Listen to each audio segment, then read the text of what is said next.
அப்போ ஆட்சி முறை வேறு, கட்சி கொண்டு இயங்குவது வேறு. நீ கொள்கையை பேச வரைய நல்லது பண்ண வரையும். இப்போ நீங்கள் இப்போ அடுத்து சொல்லுவீங்க, இப்போ நீங்களும் அண்ணாவின் பேரை வைத்திருக்கிறீங்களா? அண்ணாவினுடைய கொள்கைகளை இன்றைக்கும் நாங்கள் தூக்கி பிடிக்கிறதா இருக்கட்டும், அதை சரியாக செய்வதாக இருக்கட்டும், கட்சியை மட்டுமே குடும்பமாக நினைக்க வேண்டுமே, குடும்பத்தில் உள்ளவர்களை கட்சியாக நினைக்கக்கூடாது என்று பேரறிஞர் அண்ணா வழியிலே மிக தெளிவாக தீர்க்கமாக மத்திய அரசோடு எந்த இடத்தில் சரியாக இணங்கி நிதியை பெற வேண்டிய நமக்கான பணம் அதை எப்படி வாங்கணுங்கிறது தெளிவே வேண்டாமா?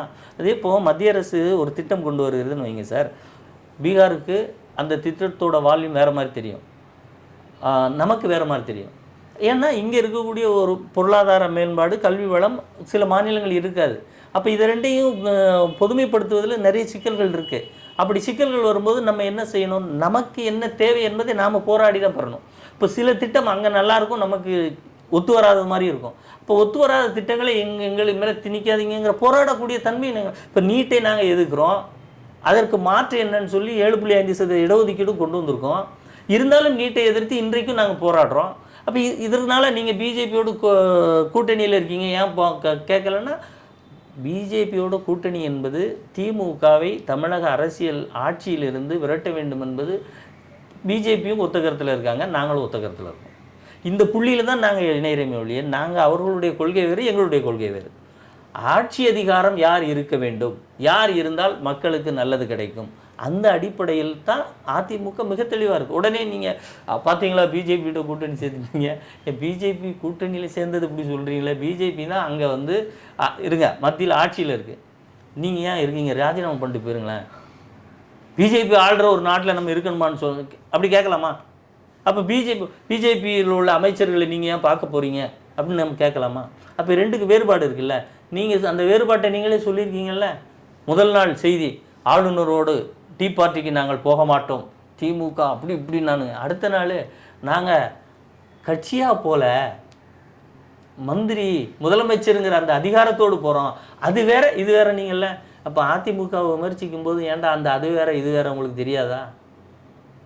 அப்போ நீங்களாம் உண்மையிலே யார், பகுத்தறிவாதி நடிக்கிறீங்களா? இல்லை ஒரு சுதந்திரமான ஒரு அழகான இயக்கம் அதிமுக போன்ற ஒரு இயக்கம் தமிழ்நாட்டில் இருந்துடக்கூடாது, ஏன்னா இவங்களோட குடும்பத்துக்கான கட்சி தான் இங்கே இருக்கணுங்கிற அந்த நிலைப்பாடா என்ன? யார் நீங்கள் சொல்கிறதெல்லாம் வச்சு பார்த்தா திமுகவோட பாஜக கூட்டணி வச்சிருக்கு. ஆமாம், 84. இன்றைக்கு இருக்கிற திருமாவளவனே முதல் முறை எம்எல்ஏ பிஜேபி கூட்டணியோட இருந்தாங்க சார். அதாவது தேவைன்னு வந்தால் என்ன வேணாலும் பேசுவாங்க சார். அதிமுக ஆட்சியில் 32,000 போராட்டங்கள் நடத்தினாங்கல்ல, அந்த போராட்டத்தை அனுமதித்தார் எடப்பாடியார். எதிர்கருத்துக்களை அனுமதித்து அந்த எதிர்கருத்து கோரிக்கை என்ன என்று கேட்டு அதை தீர்வு செய்ய வேண்டும், அதற்கு எப்படி தீர்வு கொடுக்க வேண்டும் என்று செயல்பட்டவர் எதிர்க்கட்சி தலைவர் அன்றைக்கு முதலமைச்சராக இருந்த எடப்பாடியார். ஆனால் நீங்கள் இன்னைக்கு விசிகாவோ கம்யூனிஸ்டுகளோ வெளியே வர முடியுதா? வேறு வழி இல்லாமல் உட்காந்துருக்காங்க. வெளியே வந்து பேசுகிறீங்களா, போராடுறீங்களா? போராட முடியுமா உங்களாலான்னு கேட்குறேன். பேச முடியுமா? அதான் பேச முடியுமா? முதல்ல ஒரு பாதிக்கப்பட்ட ஒரு பக்கம் நின்று பேச முடியுமா உங்களுக்கு? ஏன் அந்த இல்லையே, அப்படி பேசக்கூடிய அளவுக்கு கூட இல்லையே. அப்படி நீங்கள் பேசிக்கிட்டீங்கன்னா அந்த 2 சீட்டு 3 சீட்டு போயிடும். அப்புறம் வந்து நான் எதுவும் சொல்ல முடியும். ஓட்டு அரசியல்னா நீங்கள் எல்லா கட்சி ஆட்சி முறையிலும் அந்த ஓட்டு அரசியலோடையே இருக்கணும்ல. அந்த ஓட்டுக்கு தான் நான் இந்த 2 தொகுதிக்கு தான் இருக்கேன்னா 2 தொகுதி மாதிரி. அப்புறங்க திடீர்னு ஞானோதயம் வருது, மன்னிப்பு கேட்டால் போதுங்கிற பெரிய இந்த சிந்தனையெல்லாம் வருது. மன்னிப்பு வந்து ஒரு ஆட்சி முறையில் பாதிக்கப்பட்ட மக்களுக்கு மன்னிப்புங்கிறது தீர்வா? மன்னிப்பு அப்போ எல்லா விஷயத்தையும் செஞ்சுட்டு மன்னிப்பு நம்ம கொடுத்துடலாமா?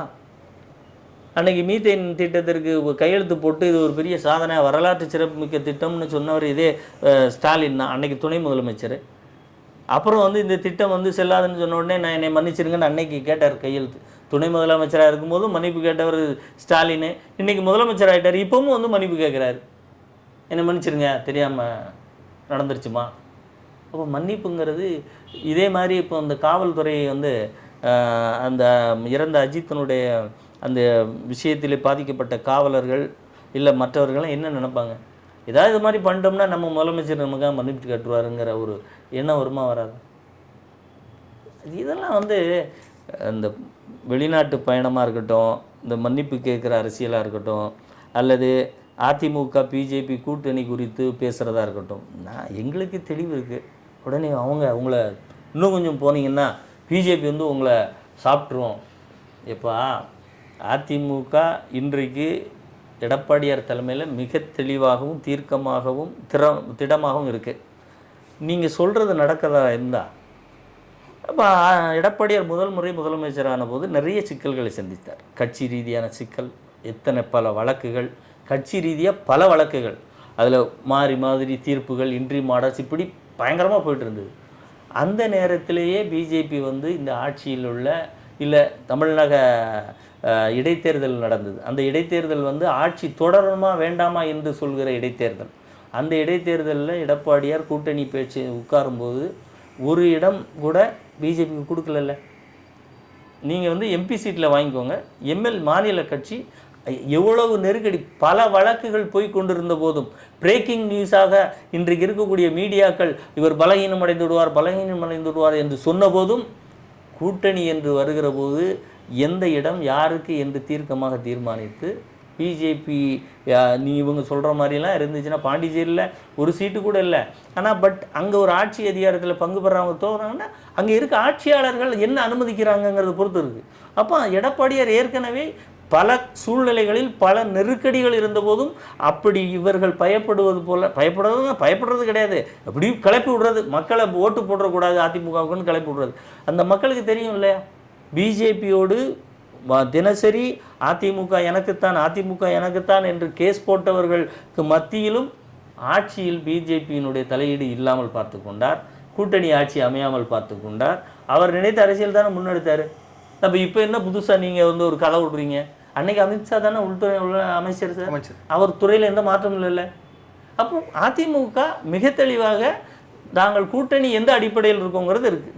பிஜேபியும் தமிழகத்தை பொறுத்தவரை இங்கே உள்ள கள சூழலை புரிந்து கொண்டு அவங்களும் அதில் தெளிவாக இருக்காங்க. அப்படிங்கிறது ஏற்கனவே ப்ராக்டிஸில் நடந்து முடிஞ்ச விஷயம். அது இப்படி புதுசாக வந்துருமா, சாப்பிடுவார், இது என்ன பயத்தில் சொல்கிறாங்க தெரியுமா? இந்த காங்கிரஸ் ஒரு முறை முதல் தளத்தில் இவங்களெல்லாம் ரைடு நடத்திக்கிட்டு கீழ்தளத்தில் 63 சீட்டு வாங்கினாங்க பார்த்தீங்க, அந்த பயத்தினுடைய வெளிப்பாடு தான் இவங்க அதிமுக திமுக கூட்டணி குறித்து பேசுகிற அந்த இதே டோனே ஒழிய, அதிமுகவும் பிஜேபியும் அவரவர் தேர்தல் நிலைப்பாடுகளில் மிக தெளிவான பயணத்தில் போயிட்டுருக்காங்க. அவங்கவுங்க வழியில் அவங்கவுங்க பயணிச்சுக்கிட்டு இருக்கு. சார், ஒரு முக்கியமான கடைசியான கேள்வி. இந்த போராட்டங்கிறது இப்போ சமீப காலமாக துப்புரவு தொழிலாளர்கள் மேலே அதிகமாக நடக்குது. ஒரு போராட்டம் கூட நடத்த முடிய மாட்டேனுது. இவர் போராட்டம் நடக்கும்போது கூலி படம் போய் பார்க்க போயிருந்தார். ஃபஸ்ட்டு முதல் நாள் முதல் காட்சி பார்க்க போயிருந்தார். இது என்ன காரணம் சார்? இது எதோட வெளிப்பாடாக இருக்குது? இல்லை, இது எதோட வெளிப்பாடுனா, அங்கே இருக்கக்கூடிய மக்கள் தொழிலாளர்கள் யாருடைய நலனும் எனக்கு முக்கியம் இல்லை. கூலி படத்தை தயாரித்தது சன் டிவி நிறுவனம், கலாநிதி மாறன். அதனால் அவங்களுக்கு அவங்க குடும்பத்தை சார்ந்தவர்கள் யாராவது படம் எடுத்தாங்கன்னு வைங்க, உடனே பார்த்துருவாங்க, ரிவ்யூ எழுதுவாங்க, வாக்கிங் போகும்போது பேசுவாங்க. ஆமாம், கையில் கம்பு வச்சுருப்பாரு. அவங்க எதுக்கு சார் அந்த கம்பு? எனக்கு தெரியல, எனக்கு நீங்கள் தெரிஞ்சால் சொல்லுங்கள். நான் ரொம்ப நாளாக எனக்கு ஒரு டவுட்டு. இல்லை, அது அவர்கிட்ட தான் கேட்கணும், அது என்ன கம்புன்னு தெரியல. அது ஒரு அதாவது சைக்காலஜிக்கலாக அவர் ஏதோ ஒரு கம்பு வச்சு ஸ்ட்ராங்காக இருக்கார். ஒரு தடவை புரட்சி தலைவர் வந்து ஒரு இது சொல்லுவார், அதிமுக காரர்கள்லாம் கத்தி வைத்திருக்க வேண்டும் அப்படி ஒரு ஸ்ட்ரென்த். அது மாதிரி ஒரு கம்பு வச்சுருந்தா ஏதோ ஒரு சைக்கிளிங் போகிறாரு, ஜிம்முக்கு போகிறாரு, அந்த தேவை ஏற்பட்டிருக்குன்னு தான் அர்த்தம். அதெல்லாம் காமிக்கணும்னு அவசியம் இல்லை, பட் அந்த தேவை அவர்களுக்கு மறைமுகமாக ஏற்பட்டிருக்கிறது. இது முடிக்க எந்த முதலமைச்சருமே இந்த மாதிரி ஒரு ஃபேஸ்புக்கில், ட்விட்டரில், இந்த மாதிரி ஒரு இன்ஸ்டாகிராமில் இருந்தானா எந்த ஒரு பத்திரிகையாளர்களுமே பார்த்ததில்லை. இல்லை, அதை தான் சொல்கிறேன். சுகாதாரத்துறை அமைச்சரிடம் சுகாதாரத்தை பற்றி அவங்க பேசி தான் இது வரைக்கும் நம்ம ஒரு வீடியோ கூட பார்க்கல. ஆனால் அவர் மகன் தயாரித்த படத்தை பற்றிலாம் கேட்குறாரு. அப்போது சுகாதாரத்துறை அமைச்சர் வந்து அவர்கள் குடும்பத்தும் அதை வருமானத்தை சுகாதாரமாக பார்த்துக்கொள்ள வேண்டுங்கிற அடிப்படையில் தான் நமக்கு செய்தி வெளியே வருது.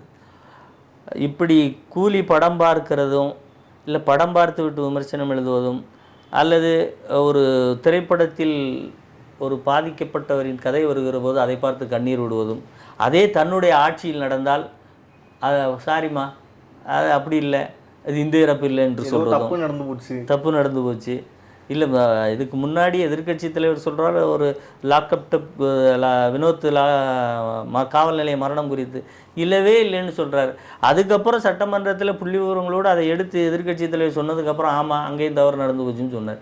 இவர் தவறு நடந்து போச்சுன்னு பல விஷயங்களை சொல்லிக்கிட்டு இருக்கார்.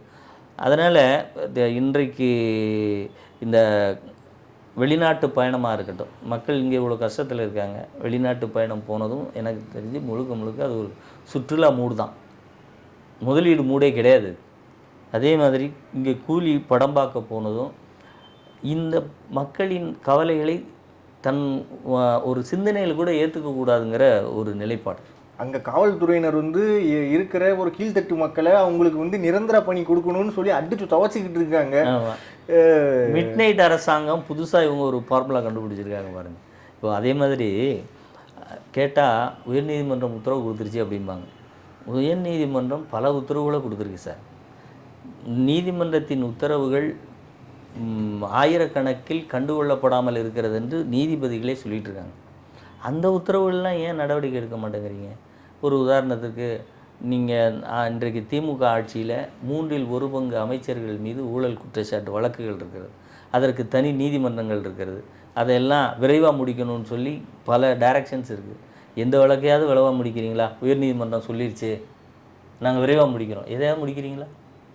அப்போ இந்த உயர்நீதிமன்ற உத்தரவை வைத்து அந்த தொழிலாளர்களை, கார்ப்பரேஷனுக்கு முன்னாடி இருந்தவர்களை மிட் நைட்டில் போய் அடிக்கிறீங்கல்ல, ஏன் அந்த லெட்டர் அண்ட் ஸ்பிரிட்டோட மற்ற உத்தரவுகளை ஏற்றுக்க மாட்டேங்கிறீங்க? செந்தில் பாலாஜிக்கு ஒரு பெயில் கொடுத்தா அடுத்த நாள் அமைச்சராக்குறீங்க, போர்ட்ஃபோலியோ கொடுத்துட்றாங்க. Portfolio top priority. அப்போ இதெல்லாம் நீங்கள் பார்க்கும்போது இவர்கள் வந்து மக்களுக்காகவோ தொழிலாளர்களுக்கான ஆட்சியாகவோ இது இல்லை.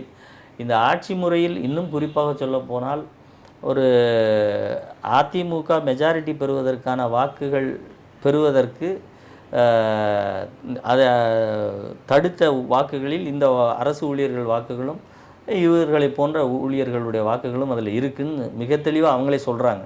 நாங்கள் வாக்களித்ததுனால்தான் திமுக வந்தது, அரசு ஊழியர்கள் வாக்களித்ததனால் அப்படி சொல்லுகிற அப்படி ஒரு சின்ன மார்ஜினில் அந்த ஆட்சி மாற்றம் நடந்திருக்கு.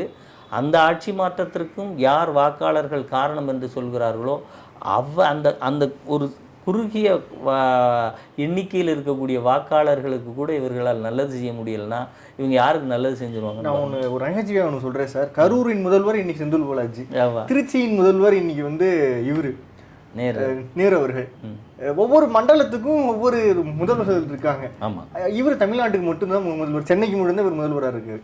நிச்சயமாக அது வந்து குறு மன்னர்களுடைய ஆட்சி மாதிரி தான் திமுக ஆட்சிங்கிறது. குறுநில மன்னர்கள், இவர் பெரிய மன்னர், அனிதா ராதாகிருஷ்ணன் அங்கே முதல்வராக இருக்காரு. குறுநில மன்னர்கள் அவர்களுடைய குடும்பங்கள் தான் தொடர்ந்து கொலோச்சி இருக்கும். ஏன்னா நீங்கள் வந்து மாநிலத்தில் உள்ள ஆட்சியை வந்து முதலமைச்சர் ஸ்டாலினும் கருணாநிதி குடும்பத்தை சார்ந்த அனைவரும் பார்த்துக்கிறது மாதிரி அந்தந்த மாநிலத்தில் அந்தந்த மாவட்டங்களில் குறுநில மன்னர்கள் அவங்க குடும்பத்தோடு இருந்து பார்த்துக்கிறாங்க.